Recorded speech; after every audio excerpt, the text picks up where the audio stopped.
Fang Yi awalnya ingin mengantar Zhao Chen pulang, tetapi setelah ditolak dengan sopan, ia menambahkan, "Saudara Zhao, 6 kotak dupa penenang jelas tidak cukup untuk dijual. Kamu harus membuat lebih banyak dan mengirimkannya sesegera mungkin."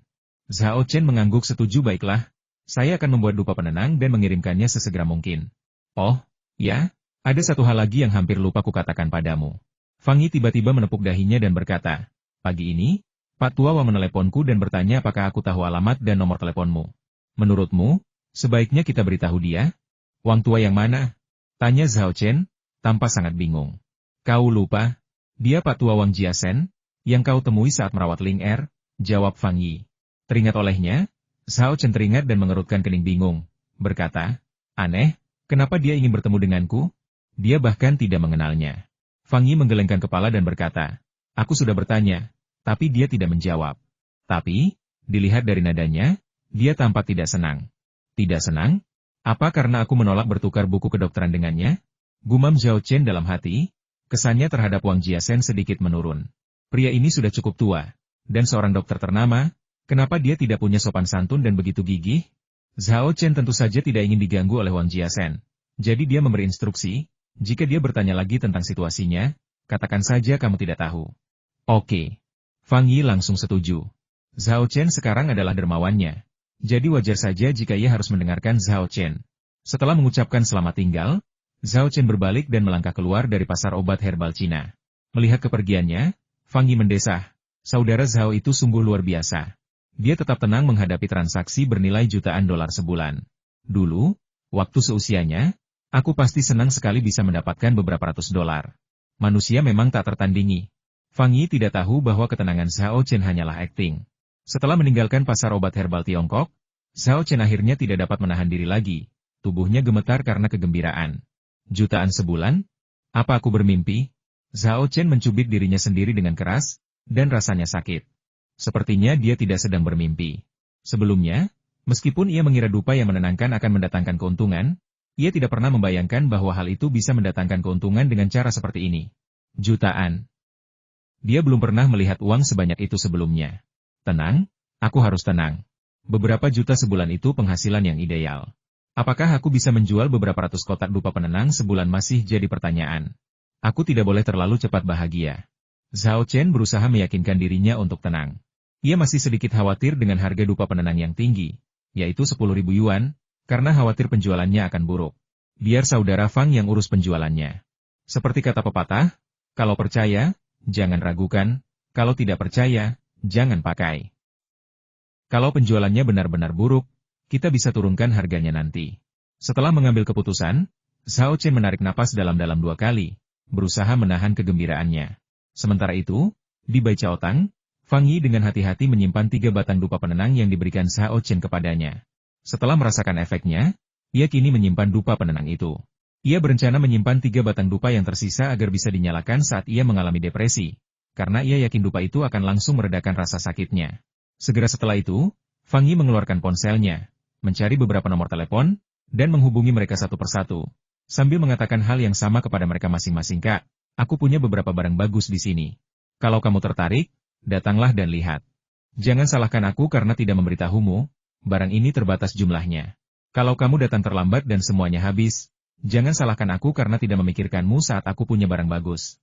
Setelah menelepon, Fang Yi melempar telepon genggamnya ke samping, menyilangkan kaki, bersenandung kecil, dan menunggu pembeli datang dan mengirimkan uangnya. Keyakinannya pada dupa penenang itu bahkan lebih kuat daripada Zhao Chen. Ia sangat yakin bahwa begitu orang-orang ini menyaksikan khasiatnya yang luar biasa, mereka pasti akan membelinya dengan sukarela, bahkan ada kemungkinan mereka akan berebut. Lebih dari setengah jam kemudian, orang-orang yang menerima panggilan Fang Yi tiba di Baicaotang satu demi satu. Demi kesuksesan Ding Shenxiang, Fang Yi sungguh-sungguh memikirkannya. Teman-teman yang ia panggil semuanya adalah tokoh terkemuka di komunitas bisnis Rongcheng. Selama ia mendapatkan dukungan mereka, Ding Shenxiang pasti akan sukses. "Fang Tua, apa untungnya bagimu? Kenapa kau memanggil kami terburu-buru?" Seorang pria parubaya berjas rapi masuk ke Baicaotang ditemani sekretarisnya dan bertanya dengan rasa ingin tahu. Sebelum Fang Yi sempat berkata apa-apa, seorang pria gemuk-gemuk yang duduk di sebelahnya mengeluh, "Oh, Tuan Lin, Anda di sini juga? Saya baru saja menanyakan hal ini kepada Tuan Fang, tetapi beliau bersikeras merahasiakannya sampai semua orang di sini sebelum mengungkapkan jawabannya." Fang Yi berdiri, berjabat tangan dengan Presiden Lin, mempersilakannya duduk, dan menawarkan secangkir dupa. Sambil tersenyum, ia berkata, "Tuan San, jangan khawatir. Saya jamin, harta karun ini pasti akan memuaskan Anda. Mohon bersabar, semuanya. Setelah semua orang di sini, saya akan segera membawanya keluar." Sikap Fang Yi yang malu-malu dan tertutup segera membangkitkan keingintahuan semua orang. Setelah menunggu sekitar 10 menit, semua orang akhirnya tiba. Kali ini, Fang Yi memanggil 10 orang. Ia ingin dupa yang menenangkan itu memberikan kesan permintaan tinggi dan persediaan terbatas sejak awal. Semakin sulit sesuatu untuk dibeli, semakin banyak orang yang ingin membelinya. Fang Yi telah mempelajari psikologi jual beli ini dengan cukup mendalam. "Bos Fang, semuanya sudah di sini. Bukankah seharusnya kau menunjukkan harta karunmu kepada kami?" Desak Bos San yang tak sabar sekali lagi. Fang Yi berhenti menggodanya dan mengeluarkan 6 kotak dupa penenang. Lalu menaruhnya dengan hati-hati di atas meja kopi dengan sangat lembut, seakan-akan kotak-kotak itu berisi harta karun yang tak ternilai dan rapuh. "Inilah harta karun yang akan kuperkenalkan kepadamu hari ini," kata Fang Yi sambil tersenyum. Kotaknya terlihat sangat sederhana. "Apa isinya?" Bos San mengambil sebuah kotak, membukanya, dan terkejut melihat isinya. Ia mengerutkan kening dan berkata, "Ini dupa? Kau memanggil kami ke sini hanya untuk menunjukkan dupa?" "Benar." Fang Yi mengangguk. Melihat semua orang mengerutkan kening serempak, ia segera menjelaskan, "Jangan remehkan dupa ini. Ini adalah wewangian obat yang diracik dengan cermat oleh seorang ahli pengobatan tradisional Tiongkok. Aromanya tidak hanya menenangkan pikiran dan menghilangkan rasa lelah, tetapi juga meningkatkan kinerja dan menstimulasi vitalitas mental. Penggunaan rutin juga dapat melawan penuaan, mengembalikan semangat dan tubuh Anda ke masa muda, sehingga Anda dapat kembali berenergi dalam segala aspek." Pria yang duduk di hadapannya tak kuasa menahan cibiran, menggelengkan kepala, dan berkata, "Bos Fang, kalau Anda sudah tidak berkecimpung di bisnis jamu lagi, Anda bisa mencoba berjualan. Apa yang Anda katakan tadi sama persis dengan iklan produk palsu di TV. Saya tahu sedikit tentang dupa. Dupa memang berpengaruh pada peningkatan kondisi mental, tapi soal seberapa efektifnya, itu semua cuma sensasi. Tapi, saya belum pernah melihat sensasi sehebat Anda." Sebelum Fang Yi sempat menjelaskan, pria itu berdiri dan berkata, "Bos Fang, saya ada urusan, jadi saya pergi dulu. Jangan hubungi saya lagi kalau ada hal serupa di kemudian hari. Waktu saya sangat berharga, dan saya tidak mau menyia-nyiakannya untuk hal-hal yang tidak bisa diandalkan ini." Setelah mengucapkan kata-kata yang kurang sopan itu, ia berbalik dan pergi. "Hei, Lau Liu, kenapa kau pergi?" Bos San berdiri, berniat pergi bersama Lau Liu, tetapi tiba-tiba ia mendengar Fang Yi berkata, "Bos San, jangan panggil dia lagi. Kalau Bos Liu mau pergi, biarkan saja. Cepat atau lambat dia akan menyesalinya."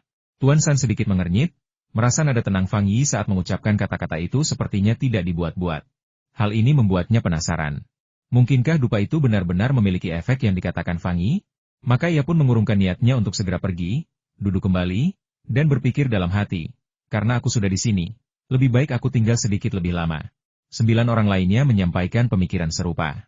Tuan Lin menyipitkan mata ke arah dupa yang menenangkan di dalam kotak dan berkata, "Tuan Fang, apakah dupa ini benar-benar ajaib seperti yang Anda katakan?" Fang Yi mengangguk dan berkata dengan serius, "Ini bahkan lebih menakjubkan dari apa yang aku gambarkan. Bagaimana Anda bisa membuktikannya?" Orang lain menimpali. "Kita tidak bisa begitu saja mempercayai apapun yang Anda katakan tanpa bukti." Fang Yi mengerutkan kening. Ia tahu maksud orang-orang ini, mereka hanya ingin merasakan khasiat dupa penenang itu. Namun, ia enggan melepasnya, bukan karena harganya, melainkan karena ia hanya punya 3 batang dupa tersisa. Zhao Chen tidak tahu kapan dupa penenang baru akan tiba, dan ia ingin menyimpannya dan menikmatinya perlahan-lahan. Setelah ragu sejenak, Fang Yi menggertakkan gigi dan berkata, "Baiklah, aku akan menyalakan dupa dan membiarkanmu merasakannya. Seperti kata pepatah, kau tak bisa menangkap serigala tanpa mempertaruhkan nyawa anak serigalamu." Demi dupa yang menenangkan itu, ia tak punya pilihan selain berkorban. Ekspresi Fang Yi yang sedih mengejutkan dan membuat semua orang penasaran. Ia mengeluarkan sebatang dupa yang menenangkan, ragu-ragu sejenak, lalu mematahkan 2/3-nya dan memasukkannya kembali ke dalam kotak. "Mana mungkin, Tuan San. Bahkan sebatang dupa pun tak bisa kau lepaskan, kau mau mematahkannya?" Mulut Tuan San ternganga kaget.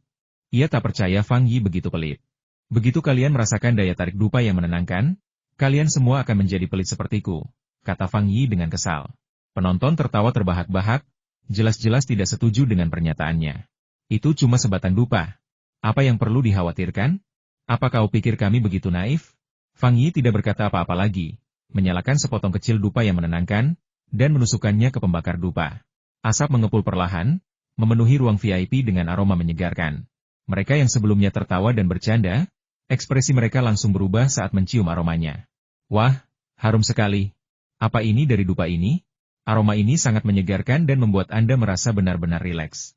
Saya merasa benar-benar rileks, sudah lama sekali saya tidak merasa seperti ini.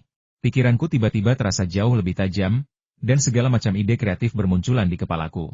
Lao Fang, apa kau punya pena dan kertas? Aku perlu meminjamnya dan menuliskan semua ide ini. Bibir Fang Yi melengkung membentuk senyum melihat reaksi orang banyak. Ia mengangkat cangkir tehnya, menyesapnya, dan merasa cukup puas dengan dirinya sendiri. Entah mengapa, ia teringat pepatah Kaisar Taizong dari Tang, Li Shimin semua pahlawan dunia kini berada dalam genggamanku. Sekarang, para elit di komunitas bisnis Chengdu telah jatuh ke dalam perangkapnya karena dupa yang menenangkan. Sedikit dupa yang menenangkan itu cepat habis terbakar. Aromanya yang menenangkan pun cepat terhirup oleh napas dalam-dalam kelompok itu. Semua orang merasa menginginkan lebih. Efek dari sepotong kecil dupa penenang tidak sebaik dupa utuh.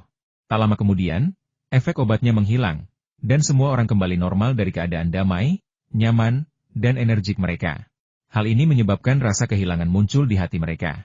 Tuan Lin, yang sebelumnya menanyai Fang Yi, menghela napas lega lalu mengesampingkan harga dirinya dan memohon. Bos Fang, Saudara Fang, tolong cepat nyalakan sisa dupa untuk kami. Kalau orang yang tidak tahu kebenarannya melihat ekspresi dan nada bicaranya, mereka akan mengira dia kecanduan narkoba dan minta-minta narkoba. Baik, Saudara Fang, jangan pelit lagi. Cepat keluarkan sisa dupa itu. Sebutkan harga untuk sisa setengah batang dupa tersebut, dan kami akan menganggapnya sebagai pembelian. Fang Tua, kukira kau hanya menyombongkan diri sebelumnya. Tapi sekarang aku sadar kau tidak menyombongkan diri sama sekali. Malahan, kau melebih-lebihkan efek dupa penenang ini. Dupa ini benar-benar berharga. Hei, bisakah kau membantuku menyalakan sisa dupanya? 9 tokoh terkemuka di dunia bisnis Chengdu ini benar-benar meninggalkan prinsip dan sikap mereka. Memohon kepada Fang Yi dengan ekspresi paling menjilat yang bisa dibayangkan. Untungnya, mereka berada di ruang VIP Bai Chao Tang, tanpa kehadiran orang luar. Kalau tidak, mereka pasti akan membuat semua orang tercengang. Fang Yi diam-diam senang. 9 orang memujanya seperti ini bukan hanya di Chengdu, tapi bahkan di Provinsi Sichuan dan seluruh negeri mungkin hanya ada sedikit orang seperti itu. Akan tetapi, betapapun gembiranya dia, mustahil baginya untuk mengeluarkan sisa setengah dari dupa penenang itu. Fang Yi menggelengkan kepala dan berkata, Saudara-saudara, bukan berarti saya pelit, atau bukan soal uang. Hanya saja, dupa penenang ini tidak banyak tersedia. Bisa dibilang, hanya ada 6 kotak yang dijual dalam waktu dekat. Sedangkan saya sendiri, hanya punya 3 batang. Memberi kalian setengahnya untuk dinikmati saja sudah cukup murah hati. Kalau kalian jadi saya, maukah kalian melepaskannya? Kerumunan itu tidak mempercayai penjelasannya. Beberapa mencoba membujuknya lebih lanjut, sementara yang lain segera menyadari apa yang terjadi, mengeluarkan dompet mereka, membanting segepok uang tunai di atas meja, dan berkata, ini 10.000 yuan. Saya akan mengambil 6 kotak dupa penenang ini. Maaf, Tuan Ma, Anda tidak bisa memiliki semuanya. Fang Yi menghentikan tangannya dan berkata sambil tersenyum, dupa penenang ini harganya 10.000 yuan per kotak, dan setiap orang hanya boleh membeli 1 kotak.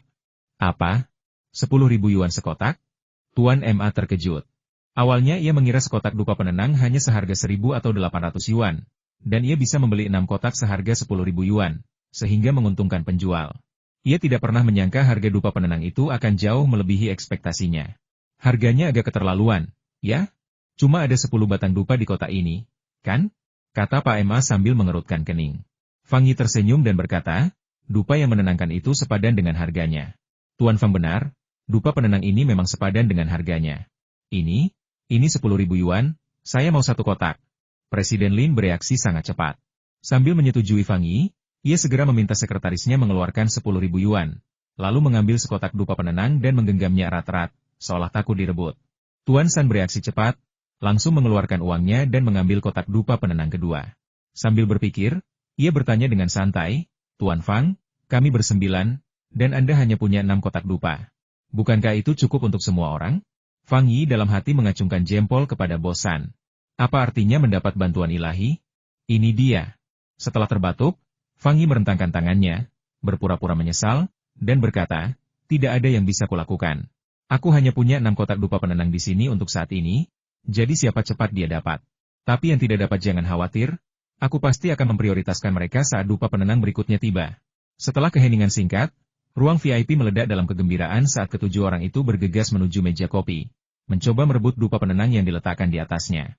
Bos Fang, kita sudah saling kenal selama bertahun-tahun, kamu harus menjualkanku sekotak dupa penenang ini. Kenapa kami harus menjualnya padamu? Kau punya hubungan dengan Bos Fang. Tapi bukankah begitu? Bos Fang, ini 10.000 yuan, cepat berikan aku satu kotak. Fang tua, aku akan menawar 20.000 yuan, kau harus memberiku sebuah kotak. Jangan ambil, jangan ambil. Dengarkan aku, akhir-akhir ini aku menderita neurastenia, dan aku selalu lesu. Tapi setelah mencium aroma dupa yang menenangkan ini, aku tiba-tiba merasa segar dan jauh lebih baik.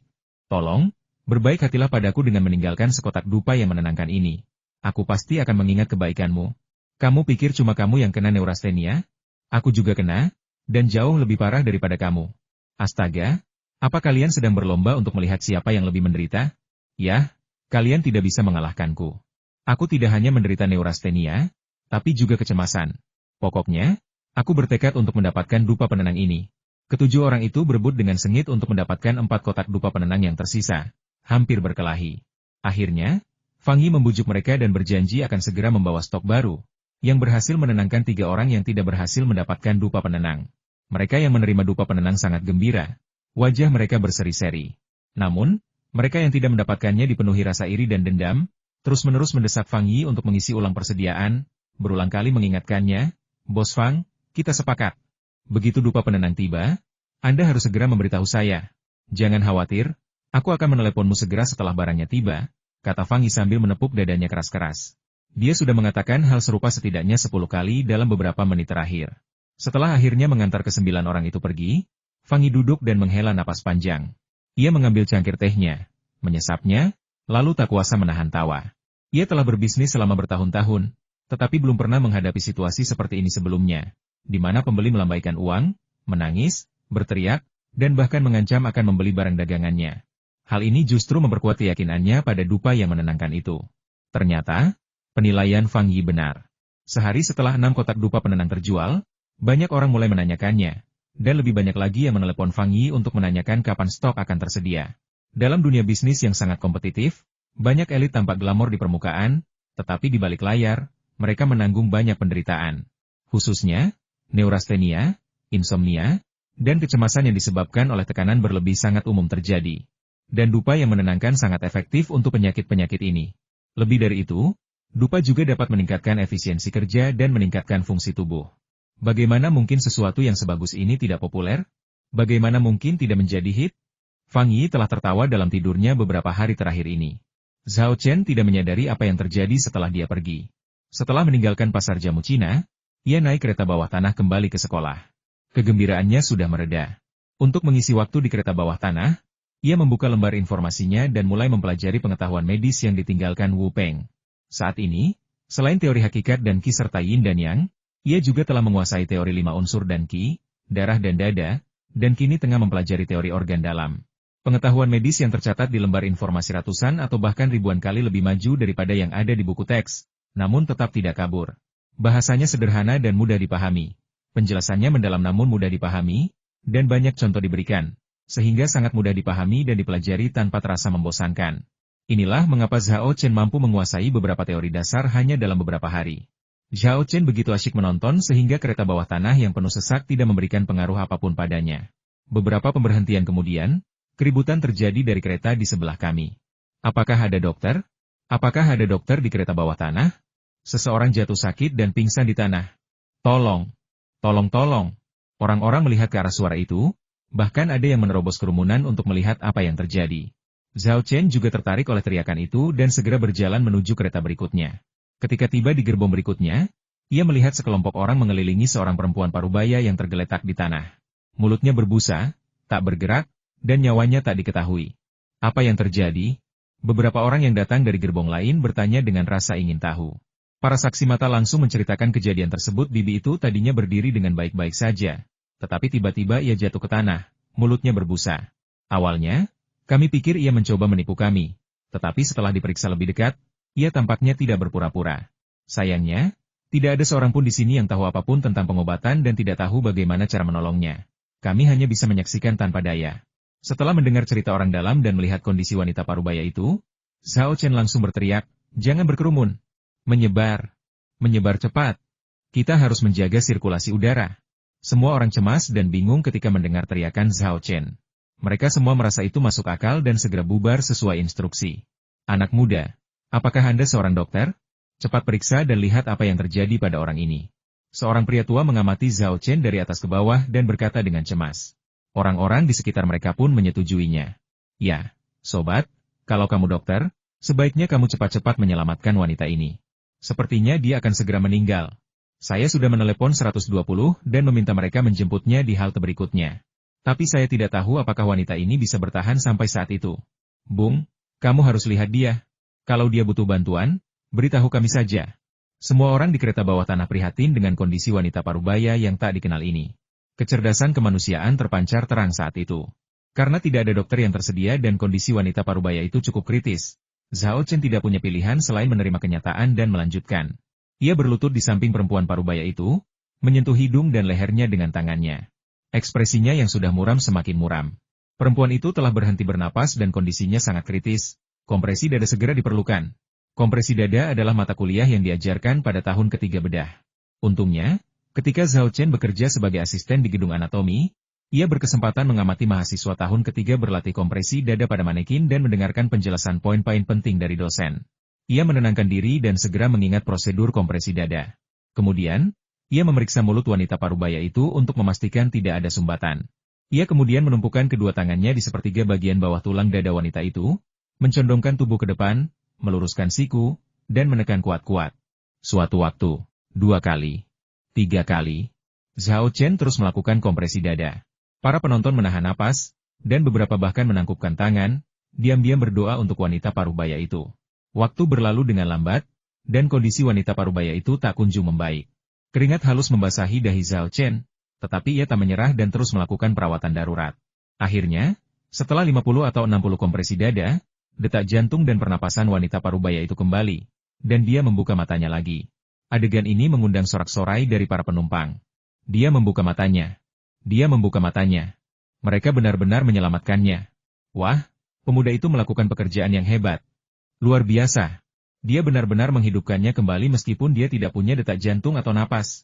Luar biasa. Meskipun orang-orang di sana sama sekali tidak mengenal wanita parubaya itu, pada saat itu, mereka semua sangat gembira dan bergembira atas penyelamatannya. Zhao Chen juga sangat gembira. Ia menyentuh pergelangan tangan wanita parubaya itu, merasakan denyut nadinya, dan bertanya dengan cemas, "Bibi, bagaimana keadaanmu?" "Aku merasa sangat tidak enak."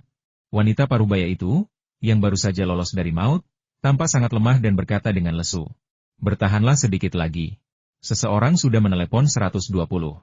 Kami akan membawamu ke rumah sakit setelah sampai di halte berikutnya." Zhao Chen meyakinkan wanita parubaya itu sambil terus memantau kondisinya dengan saksama untuk berjaga-jaga jika terjadi sesuatu yang tidak diinginkan. Tak lama kemudian, kereta bawah tanah berhenti di peron. Begitu pintu terbuka, staf kereta bawah tanah yang menerima kabar tersebut bergegas membawa tandu. Dengan bantuan beberapa orang, mereka mengangkat wanita parubaya itu ke atas tandu dan menghiburnya, sambil berkata, "Bibi, ambulans akan segera datang. Jangan khawatir, semuanya akan baik-baik saja."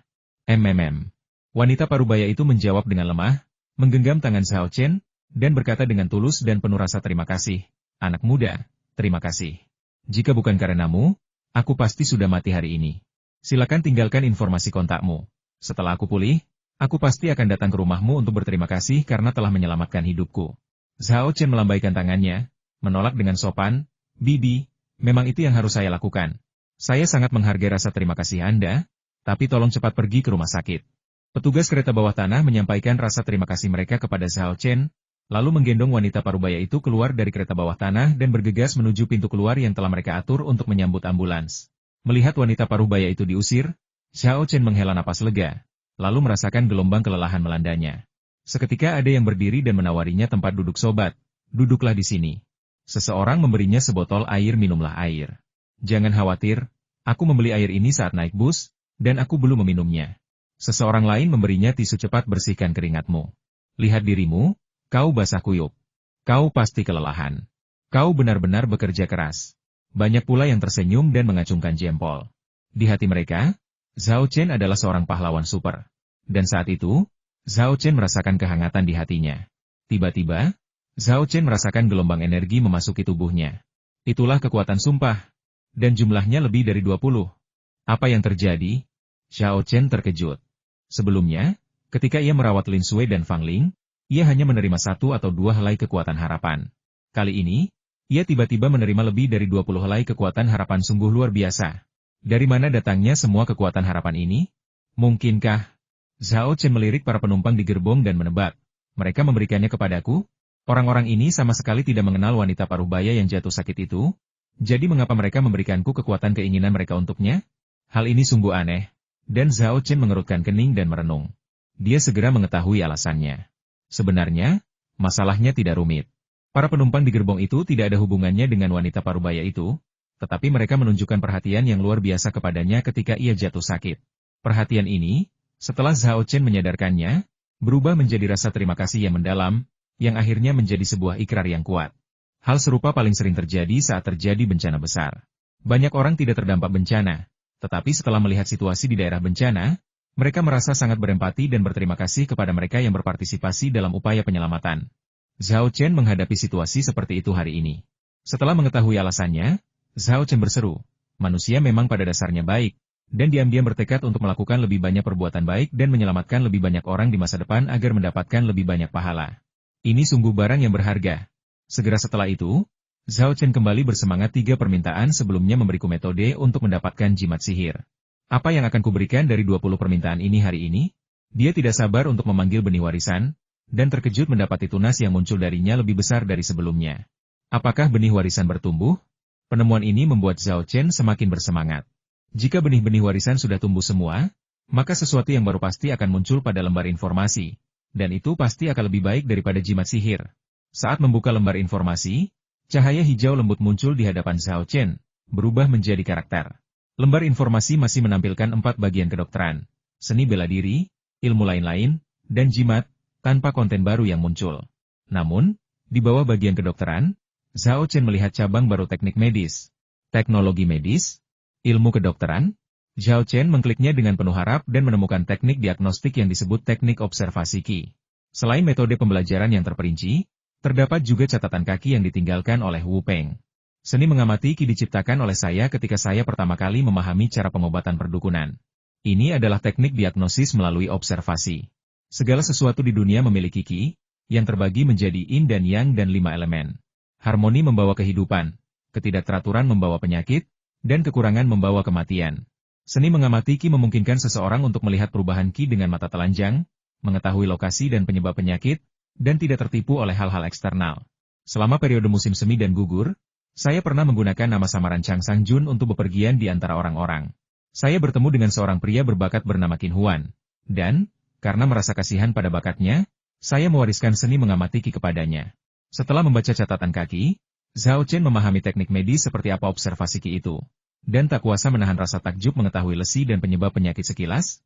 Ini bahkan lebih hebat daripada sinar X. Yang terpenting, observasi Qi tidak terpengaruh oleh objek eksternal.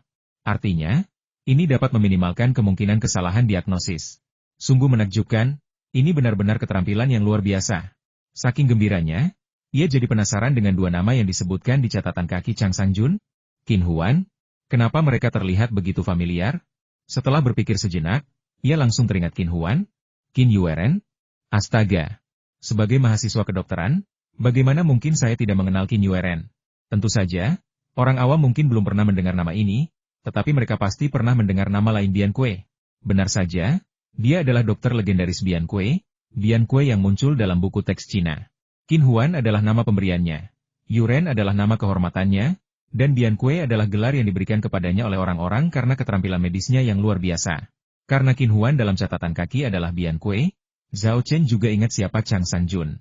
Catatan sejarawan agung menceritakan bahwa ketika Bian Kue masih muda, ia bertemu dengan seorang tabib bernama Chang Sang Jun dan belajar kedokteran di bawahnya selama beberapa waktu. Kemudian, Chang Sang Jun memberi Bian Kue resep, dan setelah meminumnya selama 30 hari, Bian Kue mampu mendiagnosis penyakit secara sekilas, secara akurat mengidentifikasi akar penyebab penyakit pada kelima organ dalamnya. Setelah itu, Chang Sang Jun menghilang secara ajaib, dan Bian Kue mempraktikkan pengobatan di negara bagian Qi dan Zhao, akhirnya menjadi tabib legendaris. Sebelumnya, Zhao Chen selalu menganggap kisah Bian Kue dan Chang Sang Jun sebagai kisah legendaris. Namun hari ini, ia menyadari bahwa itu bukanlah legenda sama sekali, melainkan peristiwa sejarah yang nyata. Chang Sang Jun adalah Wu Peng. Jadi kemampuan yang dipelajari Bian Kue darinya untuk dapat melihat masalah pada kelima organ dalamnya secara sekilas kemungkinan besar adalah seni mengamati Qi. Inilah teknik diagnostik yang menjadikan Bian Kue seorang dokter legendaris, tersohor sepanjang sejarah. Namun, saya sendiri akhirnya berhasil mendapatkannya. Tubuh Zhao Chen gemetar karena kegembiraan. Seberapa hebat kemampuan diagnostik Bian Kue melalui observasi? Hal ini tercatat secara detail dalam Han Fei Ziyu Lao, kisah kunjungan Bian Kue kepada Adipati Huan dari Cai dalam buku teks bahasa Mandarin. Dalam kisah tersebut, Bian Kue, melalui 4 observasi, secara akurat memahami transformasi penyakit Adipati Huan dari Cai dari yang dangkal menjadi parah, dan dari yang ringan menjadi parah. Sekarang tampaknya Bian Kue mampu melihat perubahan kondisi Cai Henggong secara sekilas karena keterampilan medis yang dihadapi Zhao Chen seni mengamati Qi. Aku tak pernah menyangka tabib legendaris Bian Kue benar-benar kakak seniorku. Yah, tidak, lebih tepatnya, dia bahkan belum masuk lingkaran dalamku. Dia hanya murid luar. Rangkaian penemuan ini membuat Zhao Chen terkejut sekaligus gembira. Bian Kue belajar di bawah bimbingan Wu Peng selama beberapa waktu dan menjadi tabib ternama selama 1000 tahun. Tapi aku telah menerima seluruh warisan Wu Peng. Dengan usaha yang tekun, prestasiku pasti akan melampaui Bian Kue.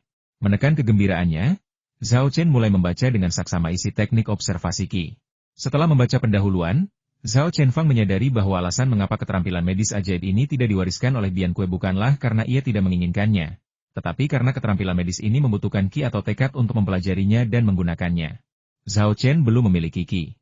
Ia baru berada di tahap tengah tahap Yi Jin, di atasnya terletak tahap 11 Sui, dan baru setelah itu ia dapat mencapai tahap tinggi dan mengolah Qi. Untungnya, meskipun ia kekurangan Qi, ia memiliki tekad. Munculnya cabang teknik medis dan teknik observasi Qi justru karena ia telah mengumpulkan cukup tekad dalam tubuhnya. Dengan kekuatan tekad, mempelajari seni mengamati Qi menjadi jauh lebih mudah. Zhao Chen hanya membutuhkan waktu lebih dari 10 menit untuk memahami dasar-dasar keterampilan medis ajaib ini. Biarkan saya mencoba teknik observasi Qi dan melihat apakah itu benar-benar menakjubkan. Zhao Chen tidak sabar untuk menguji efeknya. Tekadnya terpusat di matanya, kilatan cahaya memancar di pupilnya. Zhao Chen mengangkat kepalanya dan menatap pria yang memberinya tempat duduk tadi. Pemandangan ini langsung membuatnya bergairah. Dia melihat dengan jelas awan kabut hitam bergejolak di dalam perut lelaki itu. Aku melihatnya. Aku benar-benar melihatnya. Zhao Chen hampir berteriak kegirangan. Kabut hitam ini pasti energi jahat. Roh jahat yang disebutkan di sini bukanlah hantu atau monster, melainkan istilah umum dalam pengobatan tradisional Tiongkok untuk faktor patogen. Zhao Chen masih pemula dalam seni mengamati Qi, dan tekad batinnya juga terbatas. Oleh karena itu, keterampilan medis ajaib ini masih berada pada level terendah.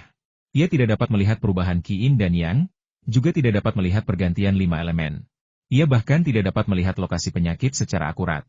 Meski begitu, Zhao Chen masih sangat bersemangat. Dalam komunitas medis saat ini, siapa lagi yang dapat mengetahui masalah kesehatan seseorang hanya dengan melihatnya? Keterampilan medis ini bukan hanya seni diagnosis yang ajaib, tetapi juga alat yang ampuh untuk pamer. Di masa depan, seiring meningkatnya tekad dan penguasaan seni mengamati Qi, seseorang akan mampu melihat Yin dan Yang, 5 elemen, dan lesi yang tepat. Itu akan seperti mesin sinar X self-propellet berbentuk manusia plus seperangkat peralatan pengujian yang lengkap. Ini sungguh luar biasa. Setelah menarik napas dalam-dalam beberapa kali, Zhao Chen akhirnya sedikit tenang. Ia ingin memastikan apakah yang dilihatnya dengan teknik observasi Qi-nya benar. Maka, ia bertanya kepada pria yang menawarkan tempat duduknya sebelumnya. Hei, sobat. Apakah kamu mengalami masalah perut? Hah? Pria itu terkejut, ekspresinya penuh kejutan. Kok kamu tahu? Saya punya masalah perut selama bertahun-tahun. Benar sekali. Zhao Chen Qiang menahan kegembiraannya dan bertanya kepada gadis yang baru saja memberinya air. Apakah paru-parumu bermasalah? Paru-paru? Gadis itu terdiam sejenak, lalu berkata, aku tidak tahu apakah ada yang salah dengan paru-paruku. Tapi aku banyak batuk beberapa hari terakhir ini, dan obat flu yang kuminum tidak banyak membantu. Kamu harus pergi ke rumah sakit untuk memeriksanya. Ini bukan flu biasa. Bisa jadi pneumonia, saran Zhao Chen. Benarkah? Tanya gadis itu agak ragu. Benar atau tidak? Kalian akan tahu sendiri setelah pergi ke rumah sakit, kata Zhao Chen, lalu mengalihkan pandangannya ke orang lain di dalam kereta. Setelah mengamati beberapa saat, ia menemukan bahwa tidak semua orang memiliki energi jahat. Mereka yang tidak memiliki energi jahat semuanya sehat dan tanpa penyakit. Mengenai mereka yang memiliki energi jahat, ia menanyai mereka satu persatu. Jawaban yang ia terima hampir identik dengan apa yang ia lihat melalui teknik observasi Qi-nya. Anak muda, bagaimana kau tahu aku punya masalah jantung? Seru seorang pria tua terkejut setelah Zhao Chen menunjukkan masalah kesehatannya. Kau tidak bertanya apa-apa atau memeriksaku sama sekali. Kau hanya melirikku dan kau tahu aku punya masalah jantung? Kau hebat. Aku kenal beberapa dokter terkenal, tapi tak satu pun dari mereka yang sehebat dirimu. Anda menyanjung saya, Tuan.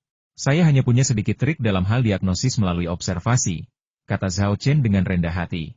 Itu bukan sekadar trik kecil, tapi keterampilan yang luar biasa.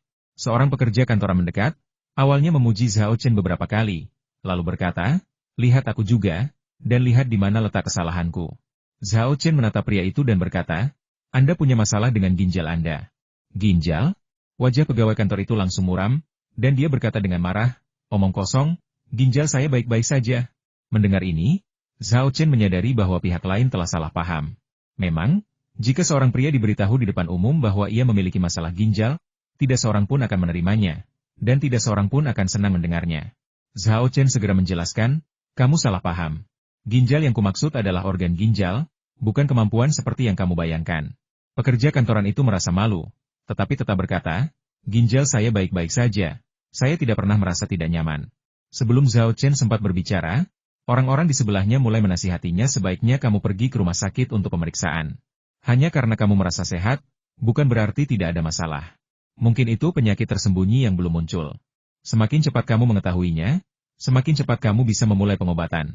Seorang pria tua dengan masalah jantung juga berkata, benar sekali. Pemuda ini sangat cakap. Dia baru saja memeriksa beberapa orang dan dengan akurat menunjukkan masalah mereka, jadi sebaiknya Anda pergi ke rumah sakit untuk memeriksakannya. Ketika semua orang menawarkan nasihat, pekerja kantoran itu menjadi agak takut dan memutuskan untuk pergi ke rumah sakit untuk pemeriksaan nanti guna mengetahui apakah benar-benar ada masalah dengan ginjalnya. Keputusan ini menyelamatkan nyawa pekerja kantoran tersebut. Setelah pemeriksaan di rumah sakit, ia didiagnosis menderita gagal ginjal. Untungnya, penyakitnya terdeteksi dini, dan ia pulih setelah perawatan. Ia sangat berterima kasih kepada Zhao Chen. Jika Zhao Chen tidak mengingatkannya, ia pasti sudah menunggu sampai gejalanya jelas sebelum pergi ke rumah sakit. Saat itu, semuanya sudah terlambat. Diagnosis Zhao Chen terhadap pasien tersebut dengan cepat menarik perhatian penumpang lain. Bahkan orang-orang di beberapa gerbong terdekat pun tertarik padanya. Dalam sekejap, Zhao Chen dikelilingi oleh kerumunan yang berbondong-bondong. Bung, coba aku lihat. Pria tampan, menurutmu aku punya masalah? Anak muda, akhir-akhir ini aku merasa sangat lemah. Bisakah kau memeriksaku dan memberitahuku apa yang salah denganku? Semua orang berbicara sekaligus, ingin Zhao Chen memeriksa mereka. Lagi pula, keterampilan diagnostik yang ditunjukkan Zhao Chen sungguh menakjubkan dan mencengangkan. Zhao Chen begitu bingung mendengar suara itu hingga dia hampir tidak mempercaya matanya. Lalu dia tersenyum kecut. Sialan, awalnya aku hanya ingin memuji keefektifan teknik observasi Qi dan mungkin sedikit pamer. Tapi akhirnya aku mengacaukannya. Untungnya, kereta bawah tanah tiba di stasiun University Town tepat saat itu. Zhao Chen segera berdiri dan berkata, maaf, saya harus turun. Akan saya tunjukkan nanti. Ia lalu berdesakan menuju peron. Setelah memasuki tahap tengah Yi Jinjing, kemampuan fisik Zhao Chen jauh melampaui orang biasa. Terlebih lagi, dengan menggunakan jurus naga biru dari 4 teknik suci, ia menyelinap melalui celah-celah kerumunan bagaikan belut, dengan cepat keluar dari kerumunan yang berdesakan dan keluar dari kereta bawah tanah. Namun, betapa terkejutnya Zhao Chen, cukup banyak orang yang mengikutinya keluar dari kereta bawah tanah, mengejarnya dan memaksanya untuk melihat. Zhao Chen tahu bahwa begitu ia terjerat oleh orang-orang ini, ia tak akan pernah bisa pergi. Arus orang yang tak berujung akan membuatnya terkurung di stasiun kereta bawah tanah hingga waktu tutup. Jadi, tanpa ragu, ia berbalik dan berlari. Jangan lari.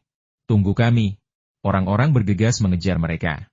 Orang-orang di sekitar, yang tidak menyadari apa yang terjadi, bingung ada apa ini? Siapa yang dikejar orang-orang ini?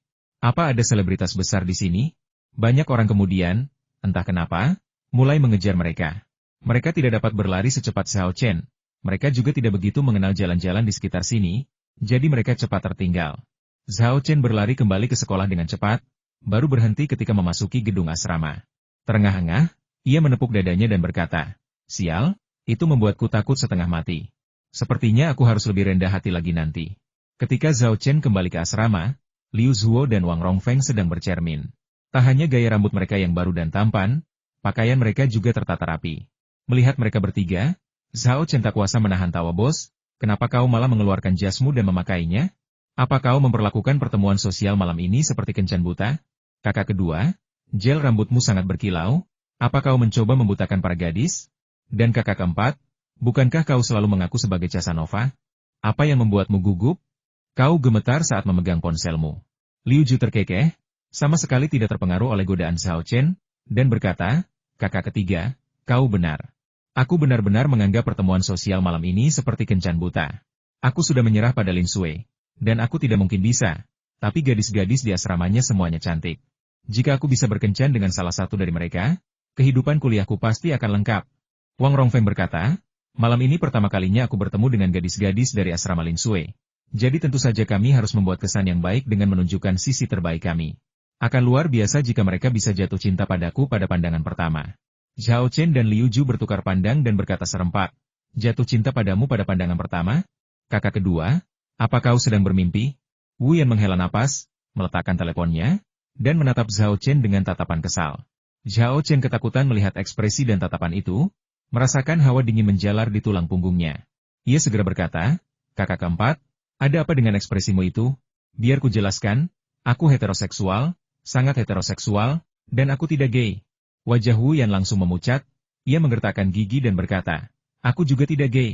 Lalu ia menghela napas dan berkata, "Kakak ketiga, oh kakak ketiga, kau sudah menyembunyikan ini dariku begitu lama. Apa yang disembunyikan saudara ketiga darimu? Kau begitu pendendam, seperti wanita patah hati yang ditinggalkan." Liu Zuo dan Wang Rongfeng bercanda sambil memasang telinga, ingin mendengar gosip itu. Wu Yan menghela napas dalam-dalam, lalu berkata dengan nada sedih seolah-olah ia telah melihat pasang surut kehidupan. "Aku selalu mengira aku adalah Casanova Asrama 301. Baru hari ini aku menyadari bahwa aku hanya bersikap sombong. Kakak ketiga adalah Casanova Asrama 301. Bahkan seluruh departemen pengobatan tradisional dan barat terpadu. Kakak keempat, apa maksudmu? Bagaimana kakak ketiga bisa menjadi seorang Casanova?"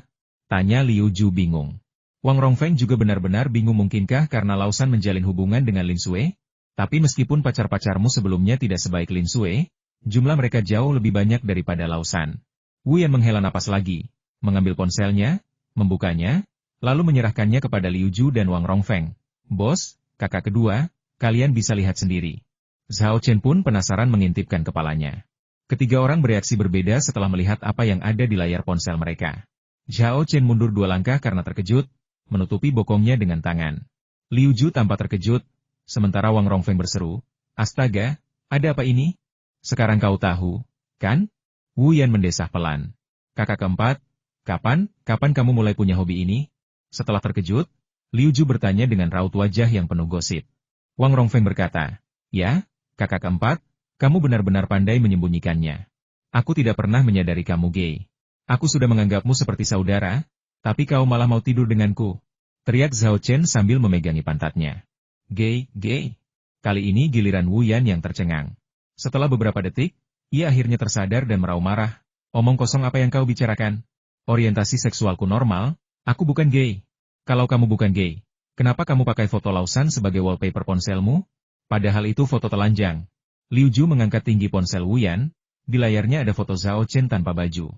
Tubuhnya yang berotot dan lekuk tubuhnya yang sempurna memang favorit para filsuf. Setelah meliriknya, Wu Yan berkata dengan kesal, "Screensaver apa? Kalian jelas-jelas memperbesar gambar di forum." Klik lagi. Liu Zuo mengklik gambar tersebut sesuai instruksi dan memang diarahkan ke sebuah postingan. Setelah diperiksa lebih dekat, ternyata itu adalah forum internal Universitas Kedokteran Sihua. Liu Ju melirik Wang Rongfeng, lalu Zhao Chen, dan langsung merasa malu. Ia terkekeh canggung 2 kali dan berkata, "Haha, ini salah paham, ini semua salah paham. Tahu kalau ini salah paham, kenapa kau masih melindungi dirimu sendiri?" Kata Wu Yan sambil menggertakkan giginya. Maaf, itu tindakan yang tidak disadari." Liu Ju segera menjauhkan tangannya dari pantatnya dan bertanya dengan rasa ingin tahu, "Kakak keempat, ada apa? Kenapa ada foto kakak ketiga di forum sekolah?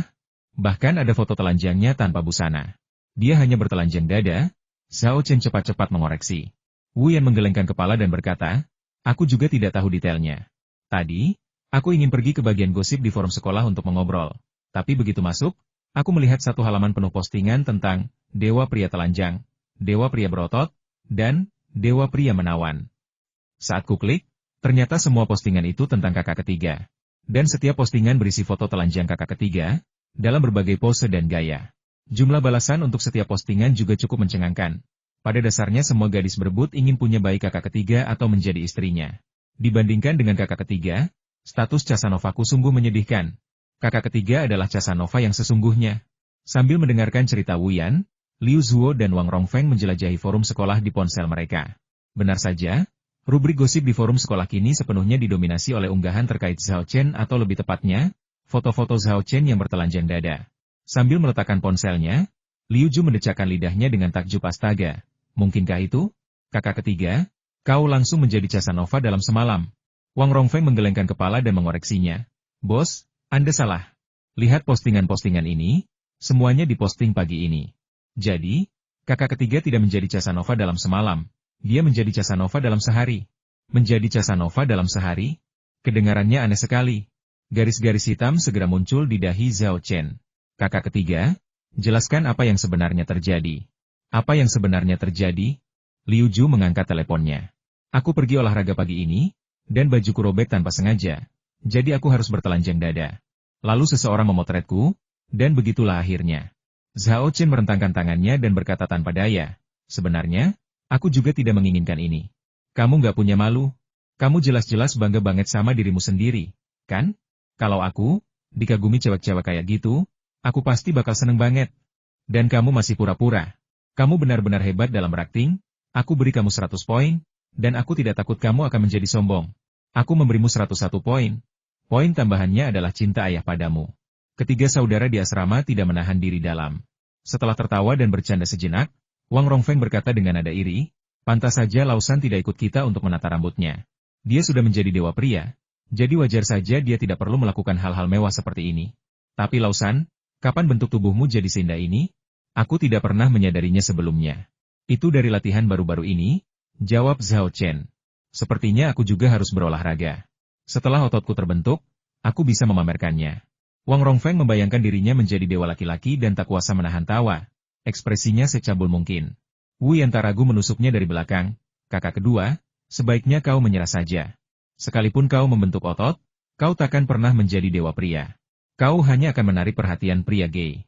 Apa kau tak menyadari kalau kakak ketiga jauh lebih menarik daripada sebelumnya? Liu Zuo dan Wang Rongfeng mengalihkan pandangan mereka ke Zhao Chen. Setelah mengamatinya dari atas ke bawah, mereka mengangguk berulang kali dan berkata, memang aneh, penampilan saudara ketiga sama sekali tidak berubah. Dia tetap biasa saja seperti sebelumnya, tetapi dia tetap menarik perhatian. Itulah arti karisma, kata Wu Yan, menggelengkan kepalanya dengan gaya seorang ahli estetika. Karisma kakak ketiga benar-benar berbeda sekarang. Dia menjadi semakin ceria, semakin percaya diri, dan bahkan memiliki sedikit pesona yang tak terduga. Jadi, meskipun penampilannya biasa saja, karismanya membuatnya cukup menarik perhatian, terutama lawan jenis. Apa yang kamu katakan sangat masuk akal. Aku tidak menyangka kau punya bakat ini, kakak keempat. Analisismu sungguh mendalam. Liu Ju dan Wang Rongfeng memandang dengan kagum. Kau menyanjungku, kau menyanjungku. Wu yang tersenyum penuh arti. Namun diam-diam ia merasa senang. Bolehkah aku katakan padamu bahwa aku baru saja membaca semua analisis ini di forum? Liu Zuo tiba-tiba mendesah kecewa, sepertinya semua usaha kita berdandan hari ini sia-sia. Apa maksudmu? Wang Rongfeng dan Wu Yan sama-sama terkejut. Liu Ju menunjuk Zhao Chen. Dengan anak ini di sekitar, berpakaian apapun kita, percuma saja. Malam ini, dia jelas bintangnya. Benar sekali. Wang Rongfeng juga menghela napas. Aku tak pernah menyangka kakak ketiga akan menjadi jebakan seperti itu, dan jebakan yang sangat besar, kata Wu Yan dengan ekspresi putus asa.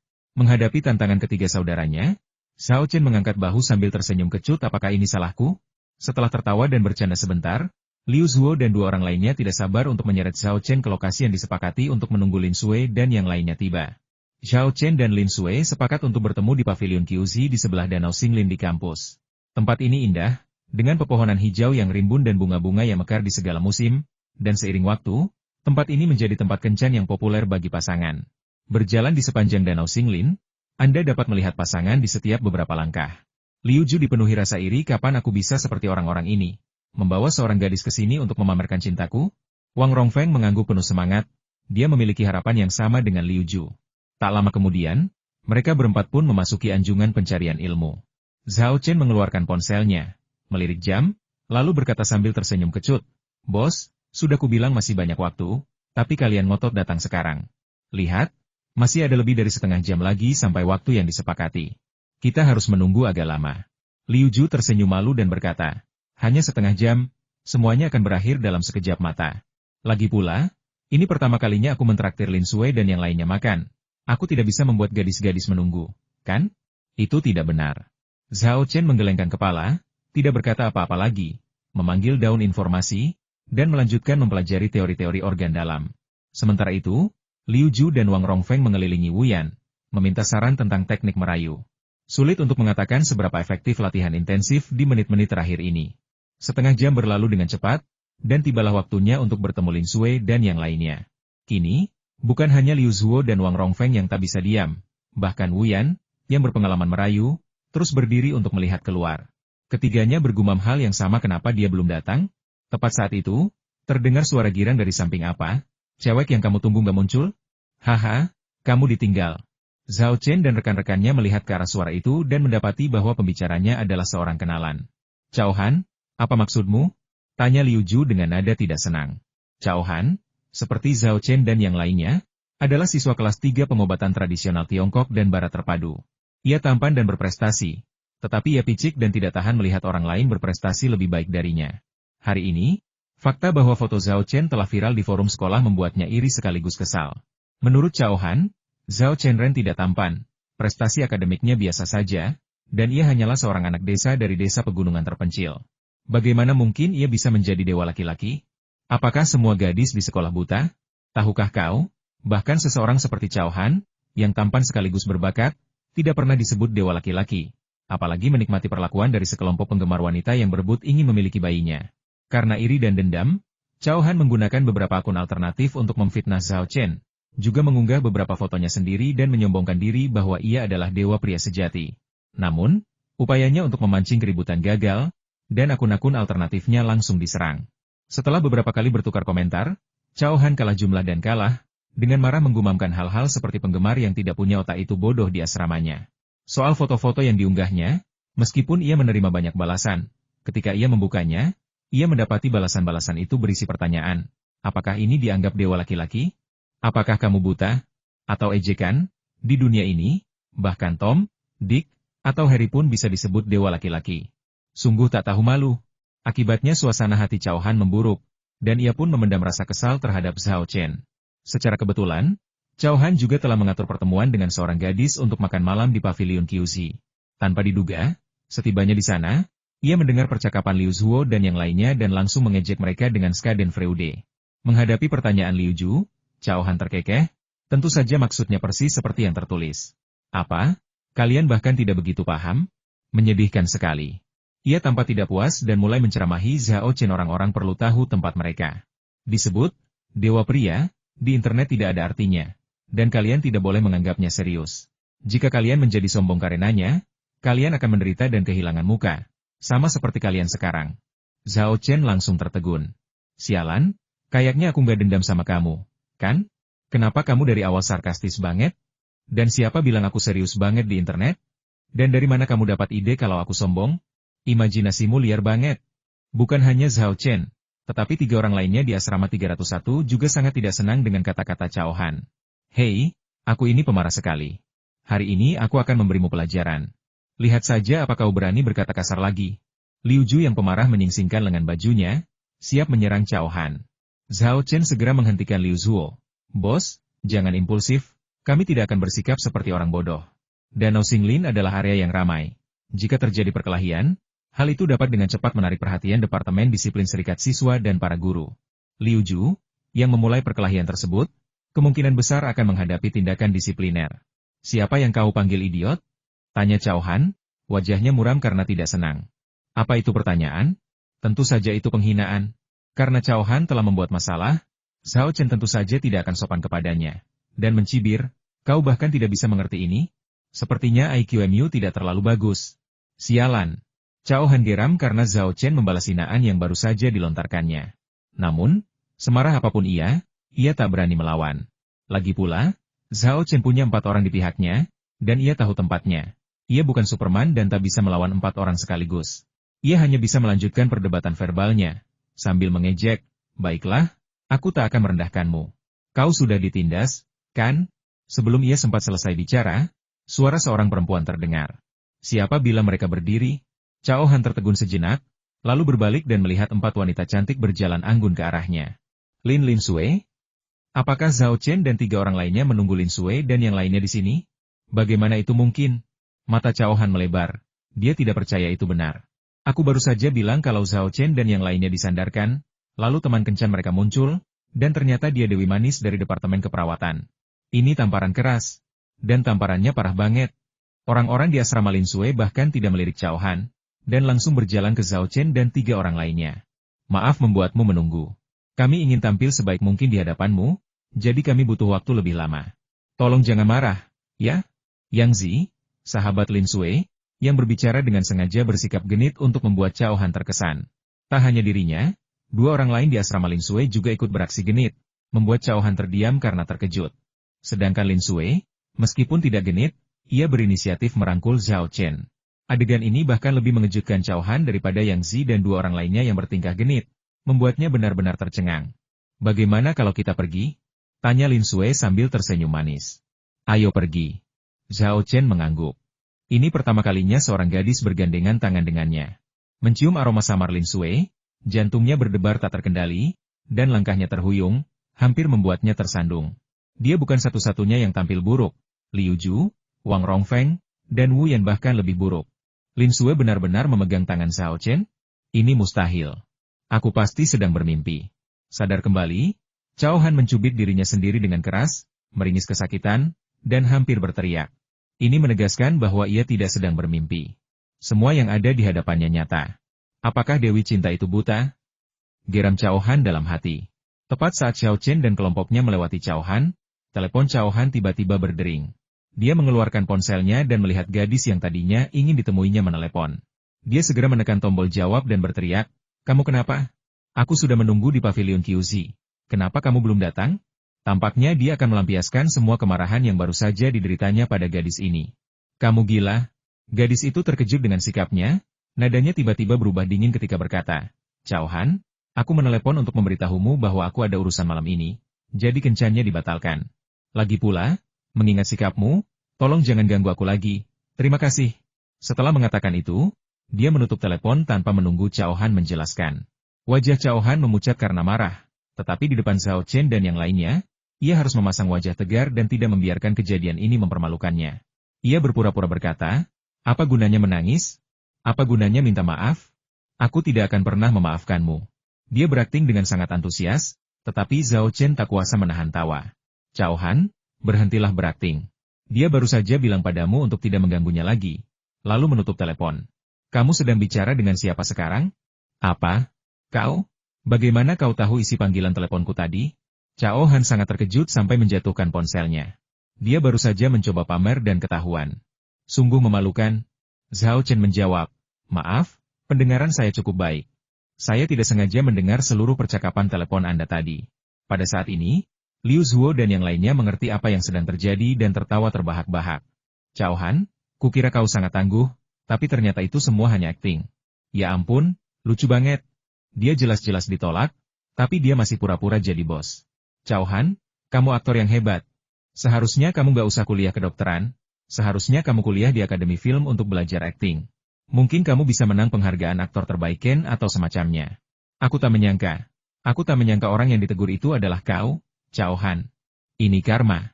Cao Han tidak dapat menahan tangis. Ini benar-benar tamparan di wajah.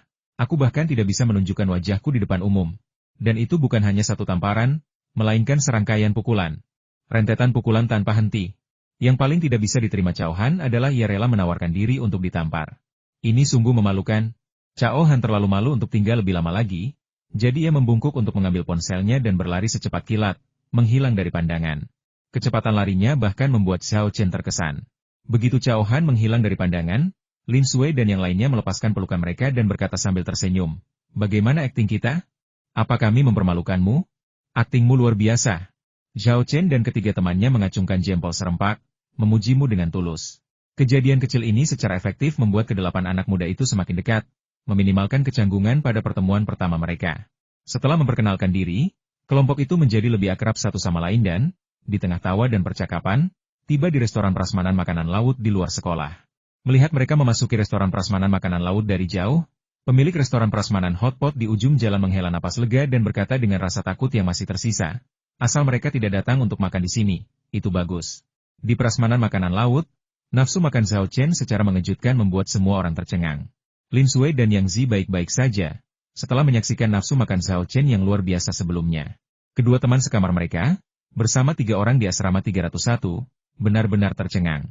Kakak ketiga, kapan kamu jadi pemakan besar seperti ini? Kata ketiga penghuni asrama 301 serempak. Akhir-akhir ini aku banyak berolahraga, jadi nafsu makanku meningkat, kata Zhao Chen sambil memberi alasan. Pantas saja dia punya otot besar, itu semua karena makanannya. Seru kedua teman sekamar Lin Sui. Setelah makan malam, ketika tiba saatnya membayar tagihan dan pergi, Zhao Chen dihentikan lagi. Orang yang menghentikannya adalah manajer restoran prasmanan makanan laut. Manajer itu, sambil tersenyum lebar, menyodorkan segenggam kupon ke tangan Zhao Chen, sambil berkata, "Mahasiswa, ini kupon untuk beberapa prasmanan hidangan laut lain di kawasan universitas. Simpan baik-baik. Saya juga akan memberi Anda diskon 50% untuk tagihan Anda hari ini, tapi tolong jangan datang ke restoran kami lagi. Kalau Anda ingin hidangan laut, pergilah ke tempat yang saya berikan kuponnya. Makanan mereka lebih enak, dan variasinya lebih banyak." Untuk mencegah Zhao Chen datang, manajer toko berusaha keras, bahkan sampai menggunakan humor yang merendahkan diri. Biasanya, jika ada yang berani mengatakan makanan mereka tidak seenak tempat lain, dia pasti akan melawan mereka. Tapi sekarang, dia benar-benar takut dengan selera makan Zhao Chen. Orang ini menghabiskan porsi yang setara dengan lebih dari selusin porsi orang lain. Restoran biasa pasti senang dengan pelanggan seperti itu, tapi untuk prasmanan seperti mereka, ini sungguh mimpi buruk. Jadi, tak heran jika Zhao Chen dimasukkan ke daftar hitam oleh manajer dan dianggap orang berbahaya. Zhao Chen, yang memegang setumpuk kupon, tampak malu. Apa ini benar-benar perlu? Ini kan cuma prasmanan. Kenapa aku selalu diperlakukan seperti pembawa wabah? Lin Sui dan Yang Zi, yang berdiri di samping, tidak bisa menahan tawa. Yang Zi tertawa dan menggoda. Lumayan, kamu dapat banyak kupon lagi. Sepertinya kamu akan segera bisa mengumpulkan kupon untuk semua prasmanan di dekat kampus. Kira-kira kalau mengumpulkan semua kupon ini, kamu bisa memanggil naga, ya? Mengapa kamu bilang, lagi? Kedua gadis lainnya, yang tidak menyadari situasi tersebut, bertanya dengan rasa ingin tahu. Yang Zi menceritakan pengalamannya makan di restoran hotpot prasmanan terakhir kali, yang langsung membuat semua orang tertawa terbahak-bahak. Hal ini memberi mereka pemahaman yang lebih langsung tentang selera makan Zhao Chen Qiang yang luar biasa. Setelah meninggalkan restoran prasmanan hidangan laut, rombongan itu pergi ke bar karaoke terdekat. Di ruang karaoke pribadi, Liu Zuo dan Wang Rongfeng duduk di sebelah target pilihan mereka, mengobrol dan tertawa bersama para gadis, bersenang-senang. Sepertinya teknik merayu di menit-menit terakhir yang mereka pelajari benar-benar berhasil. Wu Yan, mentor mereka, cukup kecewa. Ia mengincar sahabat Lin Sui, Yang Zi, tetapi sayangnya, Yang Zi sama sekali tidak punya perasaan padanya.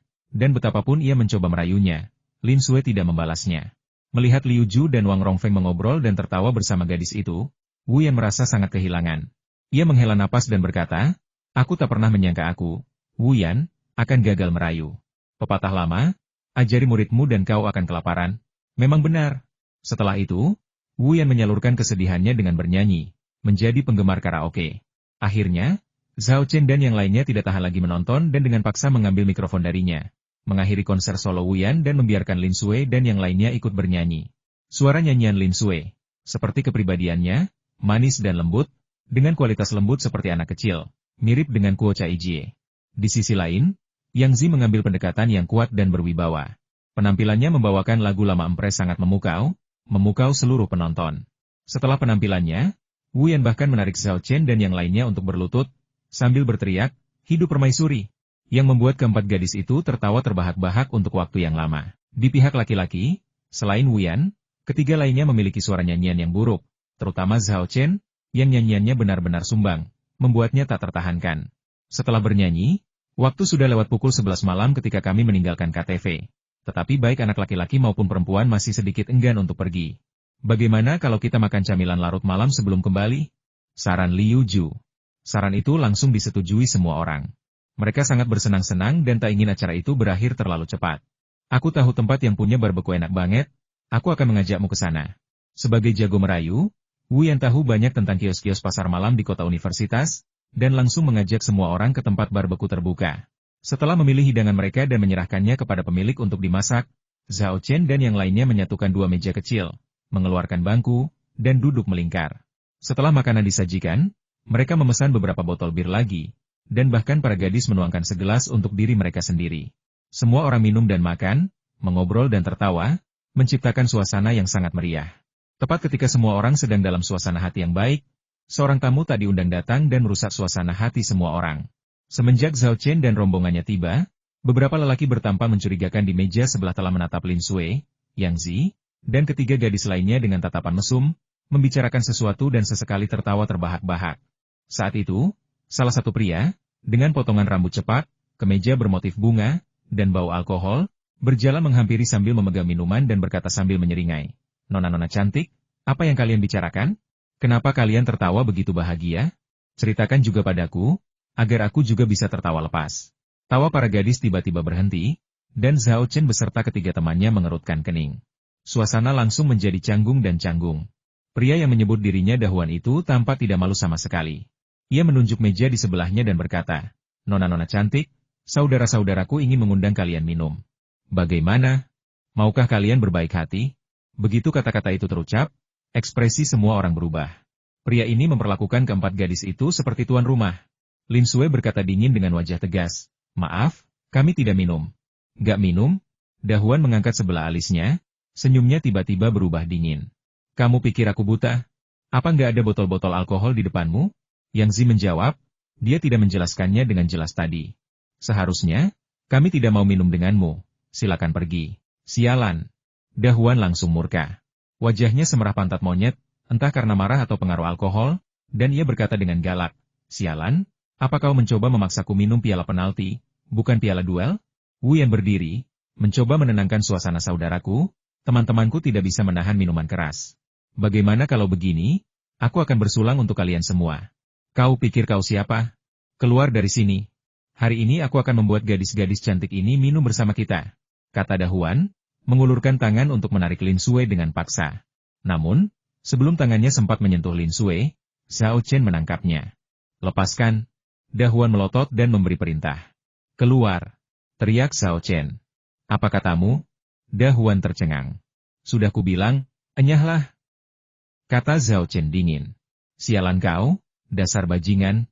Dahuan sangat marah dan hendak mengumpat, tetapi begitu ia mulai mengumpat, tiba-tiba ia merasakan sakit yang tajam di pergelangan tangannya, seolah-olah tangannya dijepit oleh penjepit besi. Aduh! Lepaskan! Dia tidak dapat menahan diri untuk berteriak. Enyahlah! Zhao Chen melepaskan tangannya, dan Dahuan mundur 2 langkah, menginjak genangan minyak, terpeleset, dan jatuh terlentang. Yang Zi tertawa terbahak-bahak dan berkata, bagus sekali, dia jatuh dan berubah menjadi kura-kura besar. Ketika semua orang melihat Dahuan tergeletak seperti kura-kura raksasa, mereka semua tertawa terbahak-bahak. Dahuan tersipu malu. Sambil berjuang berdiri, ia membentak teman-temannya yang masih bingung, ngapain sih kalian berdiri di sana? Nonton acara? Kemari dan bantu hajar para siswa ini sampai babak belur. Dengan suara us, ketiga orang yang minum di meja sebelah semuanya berdiri, mengumpat dan memaki saat mereka menyerbu ke arah Zhao Chen dan yang lainnya. Habisi mereka. Teriak Liu Ju sambil berdiri, tak kuasa menahan keinginannya untuk bertindak. Di matanya, Lin Sui dan gadis-gadis lainnya adalah harta karun, Dewi. Para kurang ajar ini berani mengganggu Dewi mereka sungguh keterlaluan. Liu Ju mengulurkan tangan, meraih botol bir di depannya, lalu melemparkannya beserta botol yang setengah kosong itu ke arah 3 preman yang menyerbu ke arahnya. Bersamaan dengan itu, ia meraih bangku, menopang kakinya keluar sebagai senjata, dan menyerbu ke depan sambil meraung. Wang Rongfeng dan Wu Yan bereaksi sedikit lebih lambat, tetapi keduanya tak gentar. Mereka mengikuti contoh Liu Ju, melempar botol bir terlebih dahulu, lalu menyerbu dengan bangku. 3 botol bir bersiul ke arah ketiga preman itu, membuat mereka terkejut dan menghindar. Jika terkena botol-botol berisi bir itu, mereka pasti akan berdarah-darah.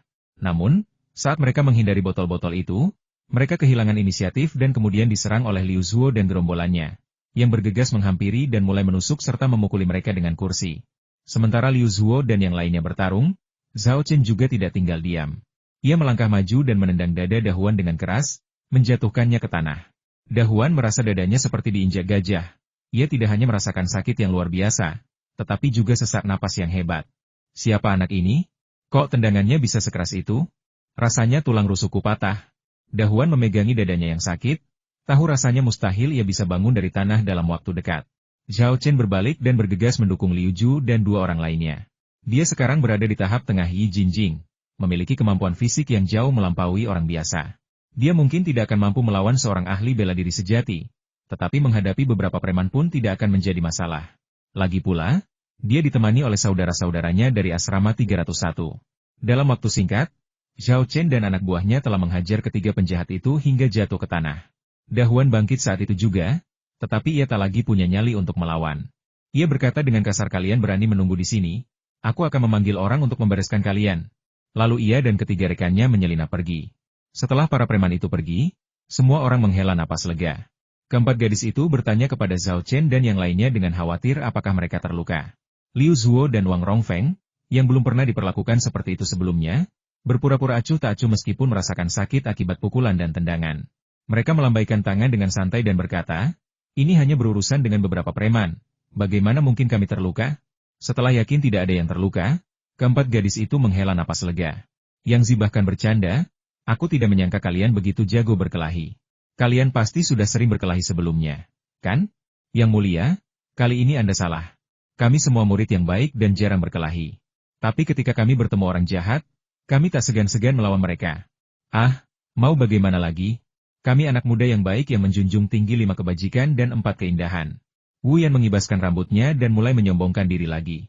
Julukan yang mulia diberikan kepada Yang Zi oleh penggemarnya setelah ia menyanyikan The Empress.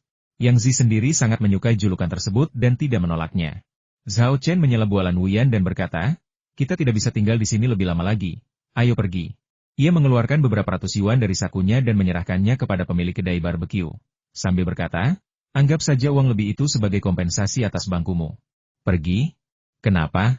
Kita belum selesai barbeque."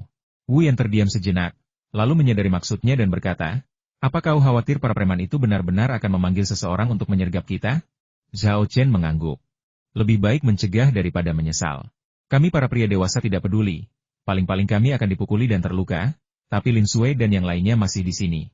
Masuk akal? Ayo cepat pergi." Raut wajah Wu Yan langsung berubah serius, ia juga tidak ingin gadis itu terluka.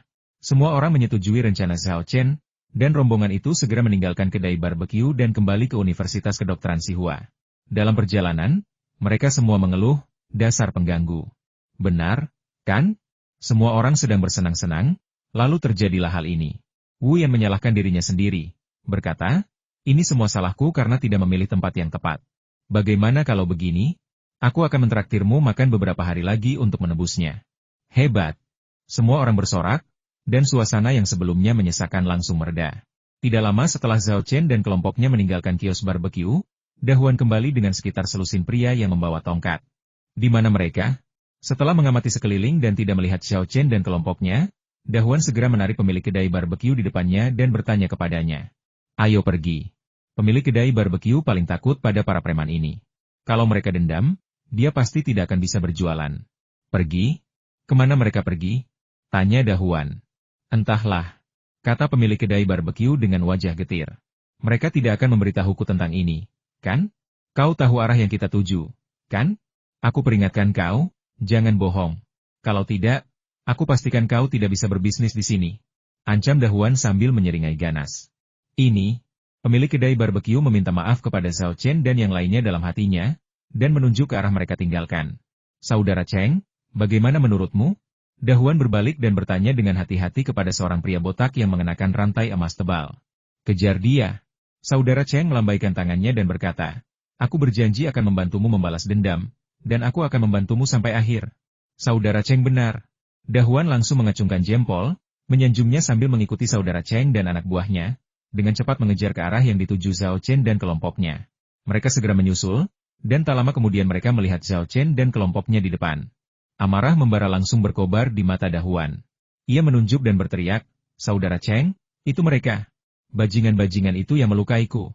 Cheng melirik Zhao Chen dan anak laki-laki lainnya, lalu mengalihkan pandangannya ke Lin Sui dan gadis-gadis lainnya. Melihat ini, matanya langsung berbinar. Lin Sui dan ketiga gadis lainnya semuanya tampan, dan mereka juga memiliki pesona murni dan polos khas mahasiswa, yang sama sekali berbeda dari gadis-gadis mencolok dan murahan di luar sana.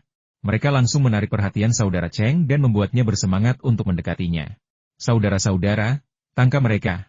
Tapi hati-hati jangan sampai membunuh mereka. Jangan pukul gadis-gadis itu juga. Lihat wajah cantik mereka, mereka sangat menggoda. Aku ingin membahas beberapa pertanyaan filosofis dengan mereka." Sambil berkata demikian, tatapan saudara Cheng tertuju pada Lin Sui dan yang lainnya, tanpa berusaha menyembunyikan hasrat dan pikiran kotornya. Dahuan langsung menyanjungnya, kakak Cheng seleranya bagus. Keempat gadis ini semuanya top, terutama yang berparas manis. Dia bahkan lebih cantik dari selebritas. Bisa tidur dengan mereka berempat pasti sepadan dengan pengorbanannya. Cheng tertawa terbahak-bahak, menepuk bahu Dahuan, dan berkata, aku harus berterima kasih padamu untuk ini. Kalau tidak, bagaimana mungkin aku bisa bertemu gadis secantik ini? Jangan khawatir, setelah aku bersenang-senang, aku akan berbagi satu denganmu. Dahuan langsung memasang ekspresi terima kasih, bersikap menjilat dan menjilat semaksimal mungkin, yang membuat semua orang merinding. Kedua kurang ajar itu bernyanyi dan berbicara dengan keras, sehingga Zhao Chen dan anak buahnya dapat mendengarnya dengan jelas. Kembalilah ke rumah ibumu dan berteriaklah. Yang Zi, yang dikenal karena emosinya yang meledak-ledak, melontarkan umpatan. Cheng terdiam sejenak, lalu terkekeh dan berkata, aduh, aku nggak nyangka ada orang seberani ini di sini. Aku ingin tahu apakah kamu masih bisa sebersemangat sekarang setelah kita tidur. Dahuan segera menimpali. Saudara Cheng, pedasnya di tempat tidur membuatnya semakin beraroma. Kau cukup berpengalaman, nak, kata saudara Cheng sambil tertawa. Kedua orang ini sama sekali mengabaikan Zhao Chen dan kelompoknya. Benar. Dari segi jumlah, mereka memiliki lebih dari selusin prajurit. Sementara pihak Zhao Chen hanya memiliki 8 prajurit, 4 diantaranya perempuan. Dalam hal kemampuan bertarung, masing-masing dari mereka memiliki tongkat dan mereka semua adalah petarung berpengalaman. Memberi pelajaran kepada beberapa siswa yang belum bersenjata dan masih pemula akan sangat mudah. Melihat para preman yang terus berteriak sedari tadi, Zhao Chen menoleh dan berkata kepada Liu Zuo dan 2 orang lainnya tanpa menoleh. Kalian cepat pergi dan bawa Lin Sui dan yang lainnya pergi dari sini. Aku akan menahan orang-orang ini. Bagaimana kau bisa menahan mereka sendirian? Tanya Liu Ju dengan heran. Tidak ada waktu untuk menjelaskan, kalian pergi saja dari sini. Aku tidak bisa menjamin berapa lama aku bisa menahan mereka. Setelah itu, Zhao Chen melangkah menuju para preman itu. Apa yang kalian lakukan? Cepat kembali. Liu Zuo dan yang lainnya terkejut dan berteriak cemas. Melihat Zhao Chen tidak takut dan malah berbalik ke arahnya. Saudara Chen juga tertegun sejenak, lalu mencibir, kau pikir kau Zhao Zilong dengan kekuatan penuh, mencoba menerobos garis pertahanan musuh sendirian? HMPH, kau cari mati. Semua orang mengira Zhao Chen menyia-nyiakan hidupnya dengan melakukan hal ini. Sehebat apapun seseorang, bisakah dia mengalahkan belasan preman yang membawa tongkat dengan tangan kosong? Bercanda? Ya? Apa menurutmu ini film bela diri? Baik ejekan musuh maupun seruan rekan-rekannya tidak mengalihkan perhatian Zhao Chen. Tatapannya tertuju pada saudara Cheng sejak awal. Ia tahu bahwa meskipun ia telah mencapai tahap tengah Yi Jinjing dan kemampuan fisiknya jauh lebih unggul daripada orang biasa, tetap saja mustahil baginya untuk menghadapi 10 orang sekaligus. Karena itu, sejak awal, ia telah menyusun strategi tangkap pemimpinnya terlebih dahulu. Jika mereka berhasil menjatuhkan pemimpinnya, mereka dapat mencegah para penjahat ini berurusan dengan Lin Sui dan yang lainnya, sehingga memberi mereka cukup waktu untuk melarikan diri. Zhao Chen berlari sangat cepat, dan dalam sekejap mata, dia bergegas ke depan lebih dari selusin preman. Pada saat inilah Zhao Chen tiba-tiba membungkuk, berpose seolah-olah seekor harimau lapar tengah menerkam mangsanya. Apa yang kau lakukan? Berusaha berlutut dan mengaku kalah? Terlambat, kata Dahuan sinis, sama sekali tidak menghiraukan potensi bahaya dari tindakannya. Mengaum. Raungan meletus dari mulut Zhao Chen, bagaikan guntur dan lolongan harimau, mengguncang semua orang hingga ke lubuk hati. Aura ganas dan buas melonjak dari tubuh Zhao Chen, menyapu ke depan bagai badai. 4 teknik suci, gaya harimau putih. Sekitar selusin penjahat yang paling dekat dengannya langsung ketakutan oleh aura berbahaya itu, rambut mereka berdiri tegak, dan mereka semua memiliki ilusi yang sama bahwa yang menerjang ke arah mereka bukanlah manusia, melainkan seekor harimau. Seekor harimau belang ganas yang ingin memakan manusia. Para kurang ajar ini belum pernah mengalami hal seaneh ini sebelumnya. Mereka langsung tercengang. Zhao Chen memanfaatkan kesempatan itu, melesat melewati mereka secepat kilat dan langsung menuju ke arah saudara Cheng di belakang mereka. Adegan ini disaksikan oleh Cheng Ge, Dahuan, Lin Sui, dan lainnya yang tidak terpengaruh oleh jurus harimau putih. Sungguh aneh. Apa yang terjadi? Apa yang kalian lakukan? Kenapa kalian tidak menghajar anak ini? Teriak saudara Cheng dengan marah, pikirannya dipenuhi pertanyaan. Jika para bawahan ini tidak mengikutinya sejak lama dan umumnya tidak setia, ia pasti akan curiga bahwa mereka telah disuap. Dalam sekejap mata, Zhao Chen bergegas ke sisi Cheng Ge. Pada titik ini, Cheng Ge sepenuhnya menyadari bahwa Zhao Chen sedang mengejarnya, ingin menangkap pemimpin pencuri itu. Namun, ia tetap tenang, menyeringai jahat. Nak, kau salah memilih lawan. Berlututlah. Ia mengayunkan tongkat bisbolnya dan menghantamkannya dengan keras ke arah Zhao Chen. Zhao Chen mengubah kuda-kuda harimau putih menjadi kuda-kuda kura-kura hitam, menggunakan lengannya untuk melindungi kepalanya, dan otot-ototnya langsung menegang sekeras baja. Ledakan. Tongkat baseball itu menghantam lengan Zhao Chen dengan keras. Meskipun teknik pertahanan gaya Xuanwu sedikit mengurangi kekuatannya, pukulan kuat itu tetap membuat Zhao Chen meringis kesakitan. Untungnya, tulangnya tidak rusak berkat perlindungan otot-ototnya yang tegang. Hah! Saudara Cheng tertegun. Dia tahu betul betapa kuatnya pukulannya. Sekalipun tidak bisa menjatuhkan Zhao Chen, setidaknya seharusnya tulangnya patah. Tapi kenapa Zhao Chen sama sekali tidak terluka? Anak ini terlalu keras kepala. Sebelum dia dapat melancarkan serangan kedua, Zhao Chen, bagaikan binatang buas yang mengamuk, menjatuhkannya ke tanah, menungganginya, mengangkat tinjunya, dan menghantamkannya dengan keras ke kepalanya. Pada saat yang sama, belasan preman terbebas dari halusinasi mereka dan melihat Zhao Chen menunggangi bos mereka dan memukulinya tanpa ampun. Mereka terkejut dan geram. Mereka tidak repot-repot mengejar Lin Sui dan yang lainnya. Mereka semua berbalik, berniat untuk mengalahkan Zhao Chen terlebih dahulu dan menyelamatkan bos mereka. Dor! Dor! Dor! Tongkat-tongkat itu menghujani Zhao Chen, menghasilkan serangkaian suara dentuman teredam yang membuat bulu kuduk meremang. Rasa sakit yang luar biasa itu merangsang Zhao Chen, membuatnya meringis dan melepaskan keganasan serta kebiadabannya. Ia bahkan tidak berusaha menangkis pukulan mereka. Ia malah mengayunkan tinjunya, berulang kali memukul kepala Cheng Ge. 1 pukulan, 2 pukulan, 3 pukulan. Setiap pukulan mendarat dengan dampak yang mendalam, setiap pukulan membawa angin. Dalam sekejap, saudara Cheng dipukuli hingga babak belur, darah mengalir di wajahnya, dia menutup mata dan pingsan. Tepat saat Zhao Chen menyerang Cheng Ge dan dikepung oleh belasan penjahat, Liu Ju yang pemarah membungkuk, mengambil batu paving yang lepas dari trotoar, dan berkata dengan suara berat, "Kakak kedua, kakak keempat, cepat bawa gadis itu kembali ke sekolah." "Bos, apa yang akan kamu lakukan?" Wang Rongfeng dan Wu Yan bertanya serempak. "Tentu saja kita akan membantu saudara ketiga. Kita bersaudara, kita tidak bisa meninggalkannya sendirian di sini. Kalau sampai terjadi pertumpahan darah, aku akan ikut berdarah bersamanya," kata Liu Ju dengan nada tenang, tetapi matanya dipenuhi niat membunuh. Wang Rongfeng dan Wu Yan bertukar pandang, lalu membungkuk bersama dan menarik batu paving dari trotoar ke tangan mereka. "Bos, menumpahkan darah dengan kakak ketiga bukan hanya tanggung jawabmu," kata Wang Rongfeng dengan suara berat. "Benar." Wu Yan mengangguk penuh semangat. "Kita berempat di asrama 301 seharusnya bertarung berdampingan. Bagaimana kau dan saudara ketiga bisa bertahan sementara kita melarikan diri dan menyelamatkan diri?" "Omong kosong." Wajah Liu Zuo memucat, dan ia memarahi. "Kalau kau tetap di sini, apa yang akan terjadi pada gadis-gadis itu? Kau harus mengantar mereka kembali ke sekolah. Kalau terjadi apa-apa pada mereka, darahku dan darah Lausan akan tertumpah sia-sia." Wang Rongfeng menggelengkan kepala dan berkata, "Jangan khawatir, bos. Jaraknya hanya beberapa ratus meter dari gerbang barat sekolah kita. Selama Lin Sui dan yang lainnya sampai di gerbang sekolah, mereka akan aman. Tetap di sini untuk menahan para preman ini lebih penting daripada mengawal mereka." Wu Yan menimpali, "Kakak kedua benar. Dari sini sampai gerbang sekolah, tidak mungkin ada yang salah lagi. Bahkan tanpa pengawalan kita, gadis itu bisa kembali ke sekolah dengan selamat." Liu Ju memikirkannya dan merasa apa yang dikatakannya masuk akal, jadi dia mengangguk dan berkata, "Baiklah, karena kalian semua ingin dipukuli bersama, maka tetaplah di sini. Lin Sui, kalian cepat pergi, jangan buang waktu. Kakak kedua, kakak keempat, ayo pergi, kita tidak bisa membiarkan bajingan-bajingan ini mengepung dan memukuli kakak ketiga." "Bos, Anda salah. Apa maksud Anda dengan tetap tinggal dan dipukuli? Kami di sini untuk menghajar orang." Setelah mengatakan ini, Wang Rongfeng mengambil ubin lantai dan melangkah ke arah para preman itu. "Benar sekali, kita di sini untuk menghajar orang. Ayo kita kalahkan mereka," teriak Liu Ju sambil menerjang maju. "Cucu-cucu, kakekku kalian ada di sini." Wu Yan meraung, lalu menyerbu ke depan. Meskipun musuh berkali-kali lipat lebih banyak, tak satu pun penghuni asrama 301 gentar, dan tak satu pun dari mereka pengecut. Saat itu, mereka hanya punya satu pikiran: kalau berani macam-macam dengan saudara-saudaraku, kami akan membunuhmu. Melihat Liu Zuo dan kedua orang lainnya berjalan pergi, keempat gadis itu agak bingung. "Xiao Sui, Suster Zier, apa yang harus kita lakukan?" tanya Qixia, yang berkacamata dan berpenampilan manis dan polos, dengan nada ketakutan sekaligus khawatir. "Ya, apa yang harus kita lakukan sekarang?" tanya gadis lain bernama Rodin, benar-benar panik dan bingung.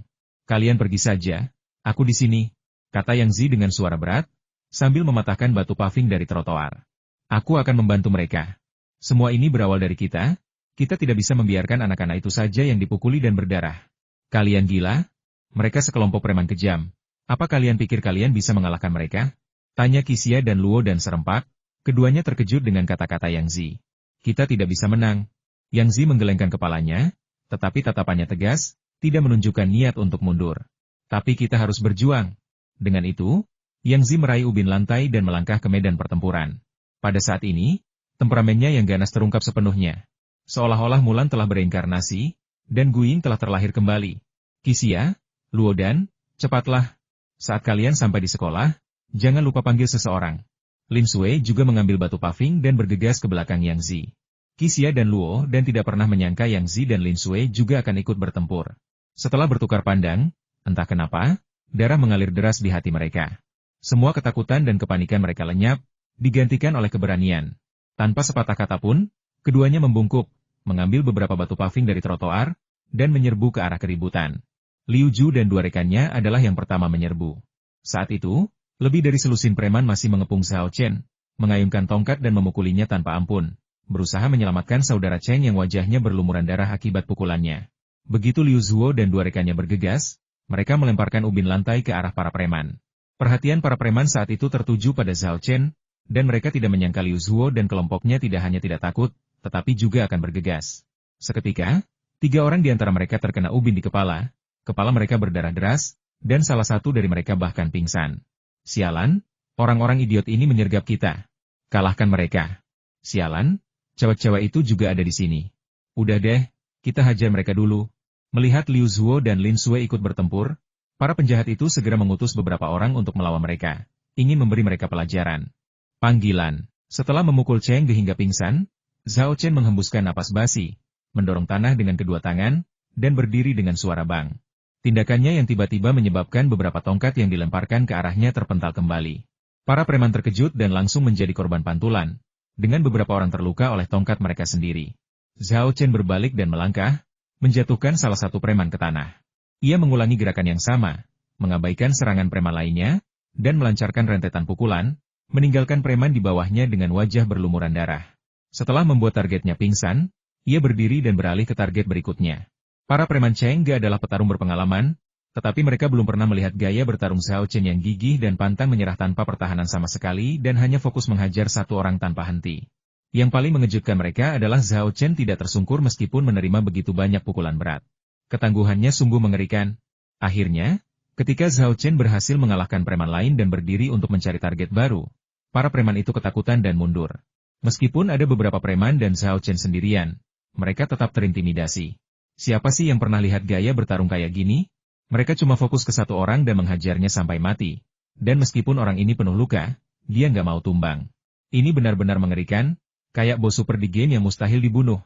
Para penjahat itu kejam, tetapi mereka juga takut mati dan tidak seorang pun dari mereka ingin menjadi target Zhao Chen berikutnya. Terutama sekarang, dengan Zhao Chen berlumuran darah, tangan dan wajahnya berlumuran darah, dan tatapan matanya sangat menyeramkan, tampak seperti hantu pendendam yang merangkak keluar dari neraka. Dia menakuti semua sisa keberanian dan semangat juang di hati mereka. Hantu. Anak ini hantu. Lari. Akhirnya, seseorang tidak tahan lagi, berteriak, melempar tongkat yang ada di tangannya, dan melarikan diri. Dengan satu pemimpin, yang lain mengikuti, dan para preman itu segera melarikan diri, tanpa meninggalkan siapapun. Mereka yang tidak lolos semuanya dipukuli hingga jatuh oleh Zhao Chen dan kelompoknya. Salah satu dari mereka, yang rambut panjangnya hampir tercabut, tak tertandingi oleh keempat gadis yang telah mengerahkan seluruh kekuatan mereka. Melihat si botak yang rambutnya hampir tercabut, keempat anak laki-laki itu tanpa sadar bergidik. Mereka tak pernah membayangkan gadis-gadis yang tampak lembut dan pendiam ini bisa begitu mengerikan ketika mereka kehilangan kesabaran menendang selangkangannya dan menjambak rambutnya. Mereka benar-benar menggunakan taktik kejam apapun yang bisa mereka gunakan. Setelah bertukar pandang, keempat anak laki-laki itu diam-diam memutuskan bahwa mereka harus berhati-hati di masa depan dan jangan pernah memprovokasi gadis-gadis itu. Jika tidak, nasib mereka mungkin akan lebih buruk daripada para penjahat yang jatuh ke tangan mereka. Meski terkejut, keempat anak laki-laki itu cukup tersentuh oleh keputusan para gadis untuk tetap tinggal dan berjuang bersama mereka. "Kenapa kau tidak lari?"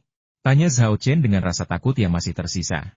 "Kalau kita kalah dalam pertarungan ini, kau akan berada dalam bahaya besar jika jatuh ke tangan para penjahat itu." Yang Zi memelototi Zhao Chen dan berkata dengan kesal, "Kalian ditinggal di sini untuk bertarung dan berdarah-darah sementara kami melarikan diri? Kumohon, apa kami terlihat seperti orang yang tidak setia?" Zhao Chen sedikit terkejut, lalu terkekeh dan mengangguk, lalu berkata, "Saya salah. Mengakui kesalahan dan memperbaikinya adalah tanda seorang kawan yang baik." Yang Zi berpose layaknya seorang kader veteran, yang mengundang tawa dari penonton. Setelah tertawa, Yang Zi menghela napas, tapi aku benar-benar tidak menyangka bahwa kami berdelapan bisa mengalahkan lebih dari selusin preman yang membawa tongkat. Semua ini berkat saudara ketiga, kata Liu Ju. Kalau dia tidak langsung mengalahkan ketua geng itu, mungkin kita tidak akan menang dalam pertarungan ini. Ketika Zhao Chen disebut, semua orang teringat adegan belasan preman mengepungnya dan memukulinya dengan tongkat secara brutal. Kegembiraan mereka atas kemenangan itu memudar drastis, dan mereka mulai mengkhawatirkan kondisi Zhao Chen. Liu Ju dan dua orang lainnya segera mengepung Zhao Chen dan, tanpa sepatah kata pun, mengangkat pakaiannya. Melihat punggungnya, semua orang terkesiap kaget. Lin Sui bahkan menutup mulutnya dan bergumam pelan, "Ah!" Air mata menggenang di mata indahnya. Punggung Zhao Chen dipenuhi memar, tak terhitung jumlahnya dan padat, akibat dicambuk dengan tongkat. Melihat memar-memar ini saja, orang bisa membayangkan betapa dahsyatnya serangan yang dialami Zhao Chen. Jika itu orang lain, mereka mungkin sudah pingsan di tanah. Tetapi Zhao Chen selamat dan bahkan berhasil mengalahkan saudara Cheng dan beberapa anak buahnya. Kalian semua berdiri di sana untuk apa? Cepat bawa Zhao ke rumah sakit. Yang Zi adalah orang pertama yang tersadar dan berteriak keras. Ya, cepatlah dan bawa putra ketiga ke rumah sakit. Cederanya sangat serius, kita tidak bisa menundanya. Akan sangat buruk jika meninggalkan kerusakan permanen. Yang lainnya juga menyadari apa yang terjadi dan mulai berbicara sekaligus, sambil mencoba membawa Zhao Chen ke rumah sakit terdekat. Tidak perlu ke rumah sakit. Zhao Chen menggelengkan kepalanya, dengan sopan menolak tawaran semua orang, lalu berkata, lukaku terlihat parah, tapi sebenarnya hanya luka ringan. Tidak ada patah tulang. Kompres saja dengan es saat kau kembali, dan oleskan minyak safflower besok. Beberapa hari lagi akan membaik. Zhao Chen tidak mau pergi ke rumah sakit, sebagian karena lukanya tidak terlalu serius, dan sebagian lagi karena ia takut rumah sakit akan melaporkan kejadian tersebut ke pihak sekolah.